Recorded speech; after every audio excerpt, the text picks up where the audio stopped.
Et le monsieur Internet dans notre émission, c'est Damien. Alors Damien, on sait que surfer sur le net en Belgique coûte relativement cher en comparaison avec nos voisins français par exemple. Le magazine Question à la Une en a d'ailleurs parlé longuement récemment, mais ça va changer. Ça va changer. Peut-être deux mots d'explication.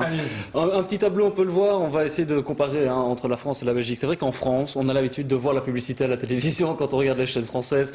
On a Internet pour 29,90 €, 30 €.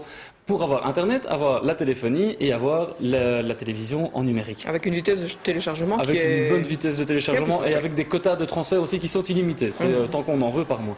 En Belgique, malheureusement, on se rend compte que, bon, c'est en moyenne évidemment, on est obligé de faire une moyenne. Pour 60 €, on a une vitesse de téléchargement qui est quand même beaucoup moins, des quotas aussi, et puis surtout, on n'a pas le package complet de la télévision, de l'Internet et de la téléphonie. C'est là qu'on dit qu'on se fait avoir. Il y a une explication technique à ça. Historique aussi. Oui, technique et historique. C'est vrai qu'on a un grand opérateur en Belgique, c'est Belgacom, c'est celui-là qui est là depuis toujours. Et techniquement parlant, c'est Belgacom qui est toujours propriétaire des câbles qui courent sous les trottoirs pour arriver jusque dans vos maisons. Et c'est ce qui fait aussi que quand d'autres opérateurs que Belgacom veulent proposer l'accès à Internet, ils sont obligés de passer par ces lignes-là et de les louer à Belgacom. Alors l'un dans l'autre, c'est vrai que le prix finalement, il est toujours répercuté sur le client. Alors qu'est-ce qui va changer? Alors cette semaine-ci, il y a eu deux annonces assez intéressantes. La première, c'est celle du ministre des télécommunications, qui est Inge Vervoort, qui a dit, ça va être intéressant dans les années qui viennent, on va étudier le projet que l'État belge, qui est actionnaire à 53% dans Belgacom, puisse tout doucement, se désinvestir de Belgacom pour tout simplement donner la possibilité à des entreprises privées de venir jouer le jeu de la concurrence tel que l'Europe finalement le veut depuis 1999.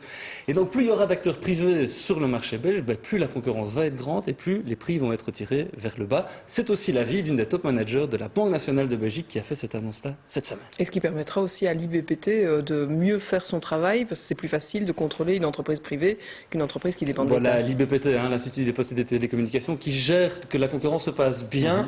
C'est vrai que quand l'État a des billes un petit peu partout, c'est difficile d'être en même temps juge et partie. Quand il n'y aura que des entreprises privées sur le marché, ça ira sans doute beaucoup mieux. Donc ça pourrait être moins cher pour le consommateur. Ce qui est intéressant, ça fait partie des défis de demain, ça. C'est un des grands défis de demain, c'est que l'Internet reste neutre. La neutralité des réseaux, c'est un des chevaux de bataille, les plus importants à l'heure actuelle sur Internet. Tout simplement, ça veut dire quoi? Ça veut dire que quand moi, vous ou n'importe qui envoie un mail, à l'heure actuelle, il arrive à peu de choses près en même temps que si c'est le roi Albert ou George Bush qui l'envoie, ce mail.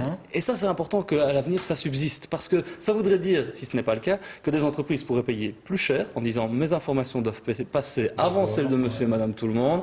Et en attendant, ceux qui ne payent que 50 € par mois, les mails, ils attendront que ceux qui ont payé très cher puissent le faire. Et ça il faut vraiment y faire attention. Et pour se faire une idée plus complète aussi du prix, justement, du coût d'Internet, le reportage de Question à la Une est accessible dans sur le blog de Question à la Une, questionalaune.be, le reportage de Jonathan Kriegs, qui a été diffusé la semaine passée sur la Une Télévision, est disponible sur Internet. Voilà. Parfait. Merci Damien.